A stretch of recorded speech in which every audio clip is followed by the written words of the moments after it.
약속을 따르는 우리 발걸음, 그리고 예배를 우선시하는 마음에 대해서 나와 있습니다.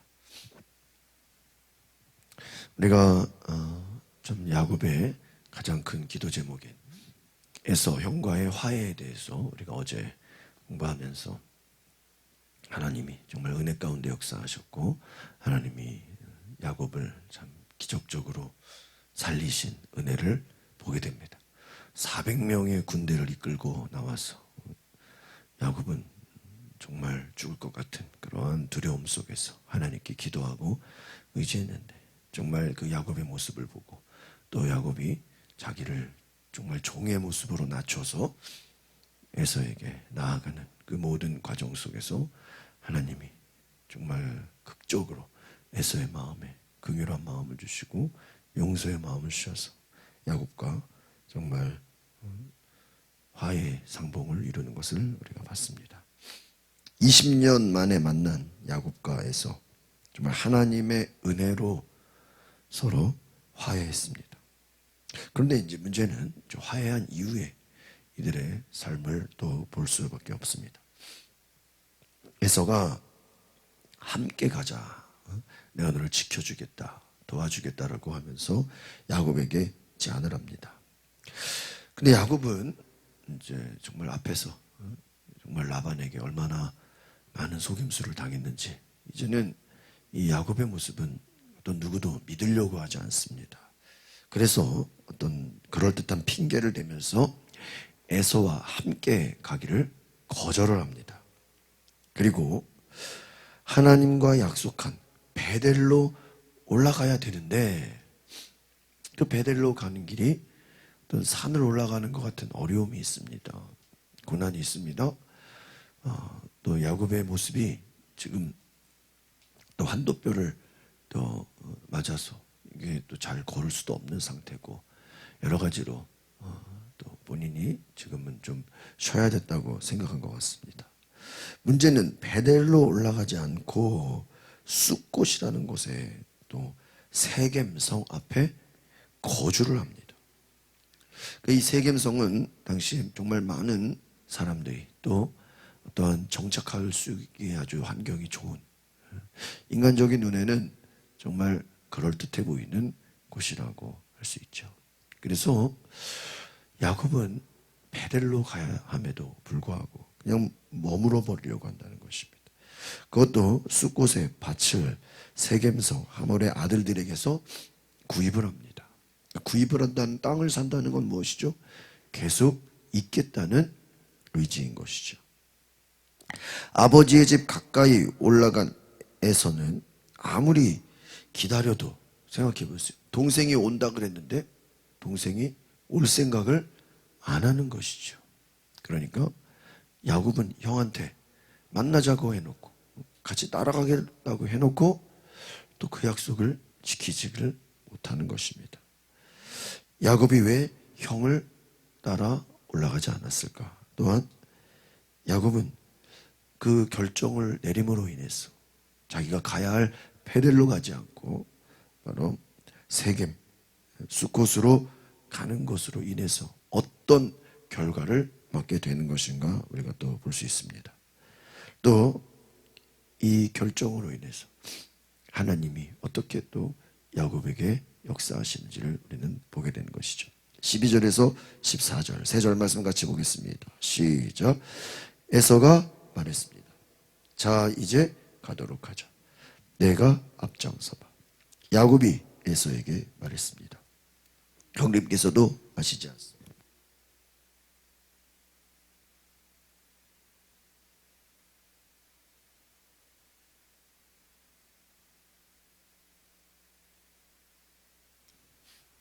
그러니 내 주께서 이 종보다 먼저 가십시오. 저는 제 앞에 있는 가축들과 아이들이 가는 속도에 맞춰 천천히 가다가 세일에서 내 주를 만나겠습니다. 어디서 만나기로 했습니까? 세일이라는 곳으로. 세일로 가지 않고 어디로 가요? 세겜으로 가요. 앞에 세만 똑같아요. 에서와 야곱이 20년에 만났는데 내가 이제 동행하겠다. 이제 에서가 정말 형으로서 내가 너를 지켜주겠다. 그렇게 제안합니다. 이제 가도록 하자. 내가 앞장서겠다. 그런데 또 야곱이 뭐라 그래요? 내 아이들은 약합니다. 내게는 젖먹이는 양과 소가 있습니다. 하루라도 더 무리하면 모든 가축이 다 죽을 것이다. 그럴듯할 만한 이유를 대면서 지금 당장은 움직일 수가 없다. 이렇게 얘기합니다. 형이 거주하는 세일, 이 야곱이 따라가야 함에도 불구하고 가지 않습니다. 이삭은 어디에 삽니까? 아브라함이 살던 헤브론 땅에 거주하고 있습니다. 꼭 에서를 따라서 세일에 가지 않는다고 할지라도 야곱은 베델로 가고, 그리고 또 어디로 가야 됩니까? 헤브론으로 가야 합니다. 그런데 이 야곱이 에서를 왜 따라가지 않는다고 해서 형에게는 세일로 가겠다고 해놓고 가지 않습니다. 왜 그렇죠? 이 형을 두려워하기 때문인 것이죠. 그러니까 어떻게 보면은 이제 야곱은 외삼촌 라반의 집에서 엄청나게 속았잖아요. 누구를 믿을 수가 없는 거예요. 트라우마가 있는 거예요. 그리고 또 형이 마음 바뀌어서 또 나를 또 잘못하면 어떡하나 하는 두려움. 두려워하고 있는 마음입니다. 화해는 했지만 또 형을 무서워하는. 그러면 굳이 세일을 간다고 또 뭐하러 얘기합니까? 가지도 않을 거면서. 또 단지 형을 그냥 안심시키는 것이죠. 15절, 16절 두 절 같이 보겠습니다. 시작. 에서가 말했습니다. 그렇다면 내 사람들을 내게 좀 남겨놓고 가겠다. 야곱이 말했습니다. 그렇게까지 하지 않으셔도 됩니다. 그저 내 주께서 저를 너그럽게 받아주시고 받으러도. 그날 에서는 길을 떠나 세일로 돌아가요. 원래 에서가 살던 곳이 세일이죠. 그곳으로 돌아간 것입니다. 너에게 사람을 남겨두겠다. 다시 또 헤어지게 됩니다. 서로 떨어진 곳에서 정착을 하게 되는 것입니다. 물론 이것을 각자 재산이 많고 또 먹일 가축들이 있어야 되고 또 서로 또 같이 있다 보면은 다툼이 있을 수 있기 때문에 서로 어떤 나눠지는 것을 이야기할 수도 있습니다. 그런데 문제는 무엇입니까? 야곱이 원래 가려고 해야 됐던 곳은 베델이고 또 아버지를 만나러 가는 거 아닙니까? 헤브론으로 가야 됩니다.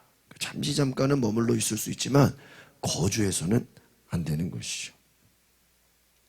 그래서 형의 부탁을 거절하고 이제 또 숫곳을 향해 갑니다. 17절에서 19절 세 절 말씀 같이 보겠습니다. 시작. 그러나 야곱은 그곳에 집을 짓고 가축구리도 만들었습니다. 그래서 사람들이 그곳의 이름을 숫곳이라고 불렀습니다. 이처럼 야곱이 바단 아람에서 돌아와서 가나안 땅 세겜에 무사히 도착해 그 성 앞에 장막을 쳤습니다. 그는 자기가 장막을 친 그 들판의 일부를 세겜의 아버지 하몰의 아들들에게서 은 100개를 주고 어떻게 해요? 샀습니다. 야곱은 이제 숫곳에 거주를 합니다. 아버지 이삭이 있는 헤브론으로 가지 않고 숫곳에 왜 머물렀을까? 여러분 뭐라고 돼 있어요? 성이라 그래. 세겜 성에 무사히 도착해서 그 앞에 장막을 쳤다는 거예요. 이 야곱의 삶은 어떻게 보면 이 아들들도 있죠. 또 재산도 많죠. 또 정착을 하는 데 있어서 나름대로는 또 환경을 중요하게 본 것 같습니다. 또 성에서 또 그곳에 있는 사람들 어떤 장사도 할 수 있고 또 교류도 할 수 있고 애초에 이 세겜성을 생각했던 것입니다. 그래서 그곳에 장막을 치면서 나름대로 살려고 했던 생각이 있는 것입니다. 하나님의 은혜로 많은 재산을 받고 많은 은혜를 많은 부유함을 가진 이 야곱이 형의 위협을 떠나서 화해를 했는데 그 이후에 간 곳은 하나님의 인도함을 받는 것이 아니라 자기가 가고 싶은 땅을 갔다라는 것입니다. 하나님이 인도하시는 그곳에 머무르려고 하지 않고 자기가 원하는 곳, 하나님의 인도함을 받지 않았다는 것입니다.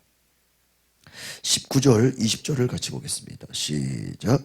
그릇 자기가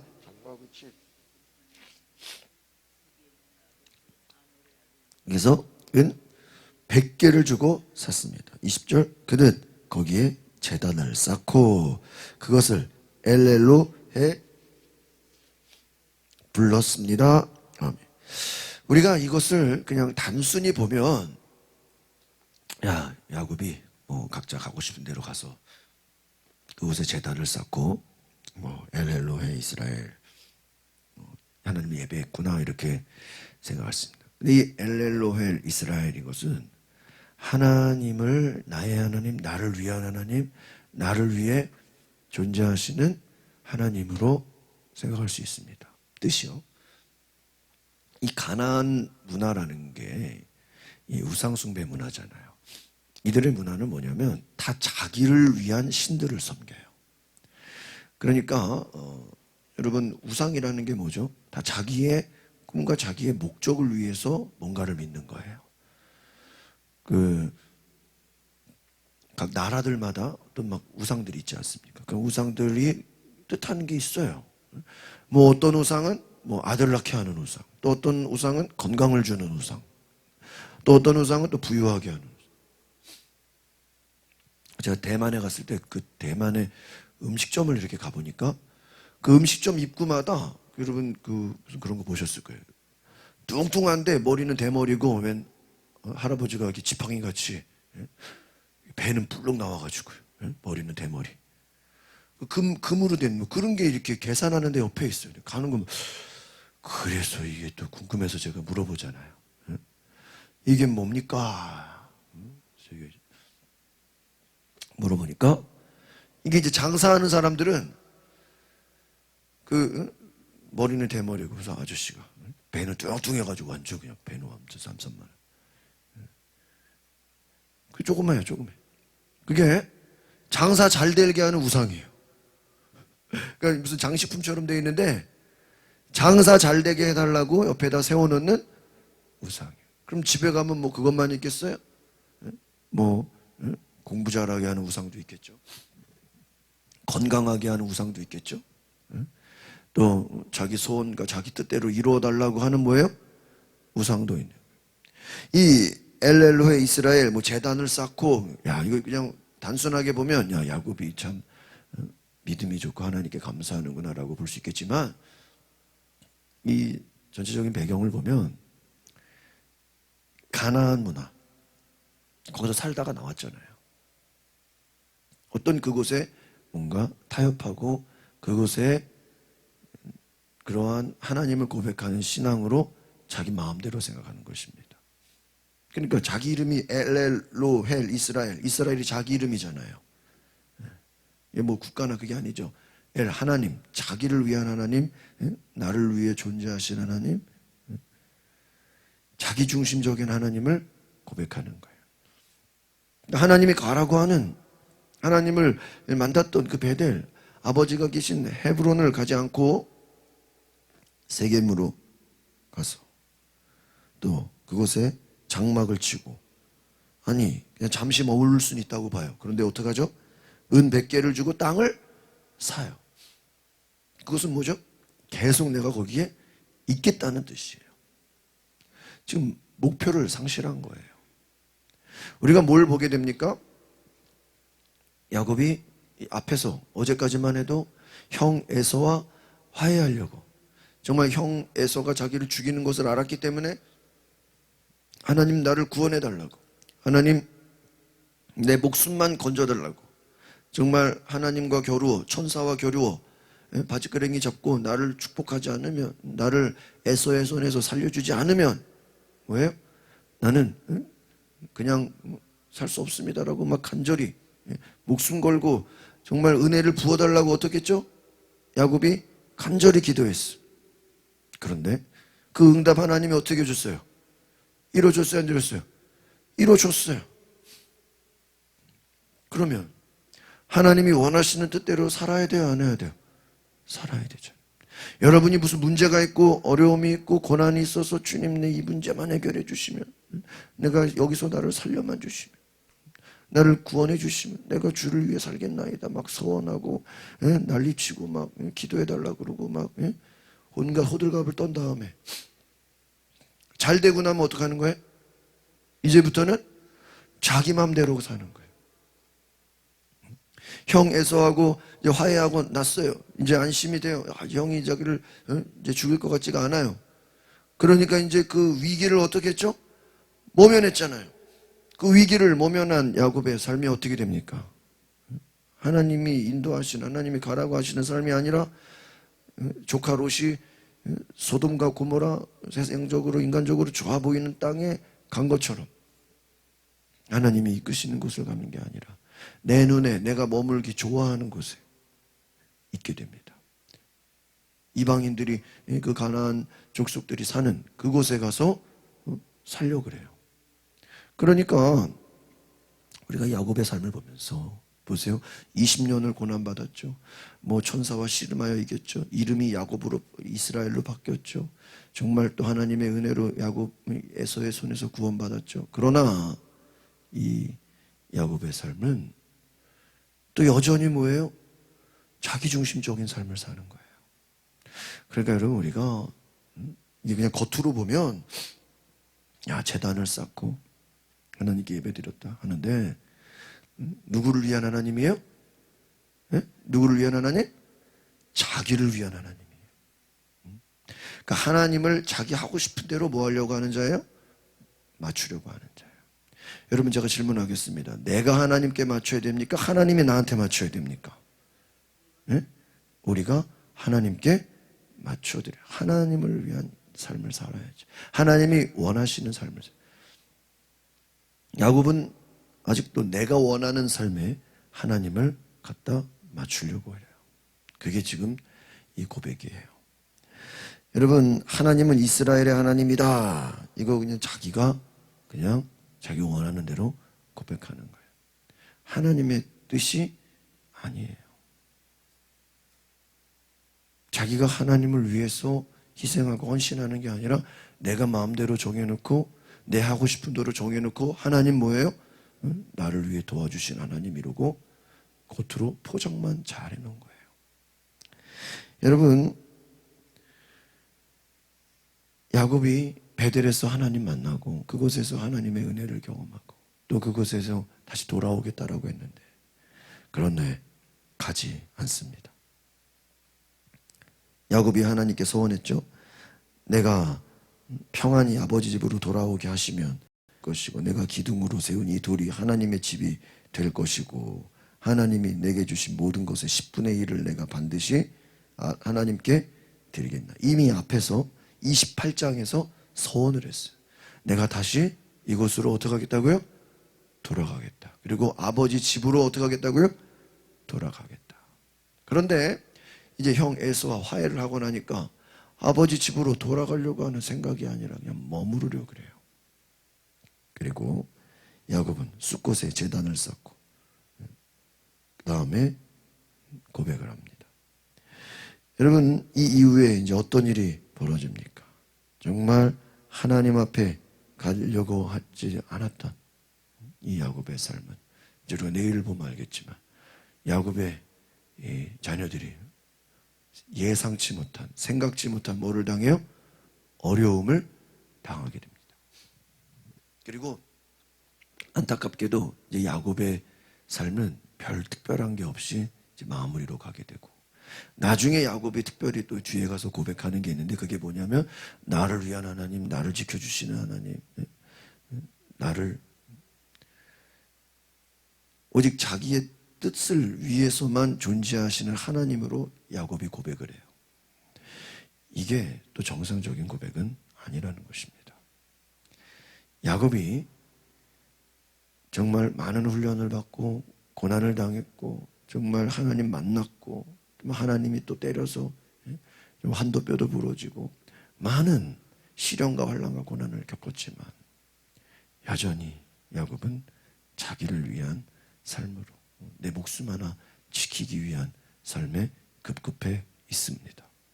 물론 인간적으로 보면 뭐 트라우마가 있어서 뭐 하도 많이 사람에게 속아서, 그러나 그것이 아니라 현실에 타협하게 되고 또 이방인들과 또 교류하게 되고 또 큰 어려움을 겪게 되는 것을 보게 됩니다. 형 에서와의 화해가 되었다고 해서 방심한 나머지 이제는 또 다른 문제, 더 심각한 문제를 만나고 아주 힘들어지게 됩니다. 그래서 우리가 결론적으로 말씀드리면 이스라엘 백성들이 가나안 땅에 들어갈 때 여리고 성을 점령하려고 얼마나 하나님 앞에 순종하고 승리를 거뒀습니까? 그러나 그 이후에 아이성 앞에서는 어떻게 되죠? 하나님께 구하지도 않고 기도하지도 않고 자기 마음대로 행했다가 어떻게 돼요? 패배를 겪어요. 여러분, 우리가 하나님 앞에서 큰 문제를 해결하고 정말 내 기도가 응답되고 정말 하나님이 나를 도우셨다라는 그 확신이 있으면 더 잘해야 돼요. 더 하나님의 뜻에 어떻게 해야 돼요? 순종해야 돼요. 더 하나님이 이끄시는 대로 나아가야 돼요. 그러나 우리가 야곱처럼 내 힘든 문제, 내 힘든 고난, 내 힘든 어려움이 해결되면 이제 그때부터는 사사기에 나오는 이스라엘 백성들처럼 하나님 뜻이 아니라 누구 뜻대로? 내 뜻대로, 내 원하는 대로 또 살아가는 거예요. 그러다 뭐를 겪어요? 또 어려움을 겪게 됩니다. 계속 반복되는 거예요. 여러분, 큰 문제가 해결되었다고 거기서 안주하지 마시고 그냥 날마다 하나님이 원하시는 삶이 무엇인지를, 하나님이 나를 인도하시는 길이 무엇인지를 날마다 하나님과 교제하는 은혜가 있기를 바랍니다. 하나님이 나를 인도하시는 것이지 자기 마음대로 자기 멋대로 행동하면서 하나님 나를 위해 도와달라고, 그것은 하나님의 뜻이 아닙니다. 우리가 하나님의 뜻에 나를 맞추는 거예요. 내 하고 싶은 대로, 내 원하는 대로, 내 뜻대로 하나님 도와달라고. 그게 아닙니다. 그게 기복주의예요. 율법주의고 여전히 자기중심적인 삶을 살게 되는 것입니다. 여러분, 우리가 정말 하나님 중심적으로 사는 것인가, 정말 내 중심적으로 내 하고 싶은 대로 사는 것인가를 잘 볼 수 있기를 바랍니다. 정말 하나님이 원하시는 삶, 야곱처럼 잔머리 써가면서 형을 피해서 아버지께로 가지도 않고 중간에 딴 길로 새서 자기 뜻대로 살려고 하는 그런 삶이 아니라 하나님의 인도함을 받는 삶이 되시기를 바랍니다. 기도하겠습니다. 거룩하신 주님, 야곱은 큰 문제를 향해서 하나님께 기도하고 매달리고 정말 전심으로 나아가서 큰 문제는 해결했는데 자기의 삶에서 여전히 자기 하고 싶은 대로, 자기 원하는 대로, 자기 뜻대로 살려고 하다가 어려움을 당하고 또 고난을 당하게 되는 것을 봅니다. 하나님, 우리가 내 삶에 아무 문제가 없을 때, 아무 일도 일어나지 않았을 때, 위기가 없을 때에도 하나님이 원하시는 뜻이 무엇인지, 하나님이 이끄시는 뜻이 무엇인지를 기도하고 하나님의 인도함을 받아 하나님이 원하시는 삶을 살아갈 수 있도록 주께서 우리 가운데 함께하여 주시옵소서. 우리의 삶에 개입하여 주시고 내가 원하는 삶이 아니요 하나님이 이끄시는, 하나님이 원하시는 삶이 되게 하여 주시옵소서. 예수 그리스도의 이름으로 기도하옵나이다. 아멘. 우리 시간에 기도하실 때 하나님, 내가 하나님의 약속을 따라 순종하게 하소서. 하나님의 말씀에 이끌림을 받게 하소서. 나의 모든 것들을 내려놓게 하소서. 주여 한번 부르고 동성으로 기도하겠습니다. 주여